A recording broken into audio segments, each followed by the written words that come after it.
Bonjour, c'est Diane, enchanteresse en santé. Bienvenue dans le podcast dédié à la santé intégrative créative pour les entrepreneurs qui prennent autant soin des autres que d'elles-mêmes. En tant qu'ostéopathe, aroma-olfactothérapeute et coach de vie pro et perso, je serai votre guide facétieuse et enjouée. Je vous invite chaque semaine à explorer et voyager à mes côtés. Nous irons à la découverte de nouvelles contrées, au cœur desquelles il fait bon vivre et oser se réaliser. Allons-y! Embarquons ensemble dans de fantastiques aventures enchantées où bien-être et magie s'associent pour agrandir notre champ des possibles. Attention, attention, embarquement immédiat. Je vous invite à prendre place au sein de ma machine à voyager dans le temps. Nous allons partir à la rencontre d'Agnodis, une jeune Athénienne qui sait exactement ce qu'elle veut et qui l'obtient en l'an -350.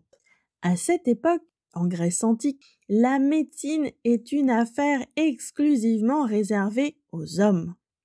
Or, Agnodis ne l'entend pas du tout de cette oreille.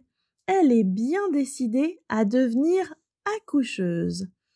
Alors, pour parvenir à ses fins, elle se déguise en homme afin de poursuivre ses études de médecine et de devenir un médecin reconnu et fortement demandé. Or, cette popularité commence bientôt à éveiller les soupçons des autres hommes médecins, car naturellement, les femmes ont plutôt tendance à vouloir rester entre elles lorsqu'il s'agit d'accouchement, et tolèrent bien peu la présence d'un homme, quelque médecin qu'il fût. Donc, les hommes médecins commencent à accuser Agnodis de viol et de différentes ignominies envers les femmes auxquelles elle vient en aide dans l'exercice de son métier en pensant qu'il s'agit d'un homme. Pour se défendre à son procès, Agnodis décide alors de révéler qu'elle est une femme. Problème, elle risque dès lors le bannissement.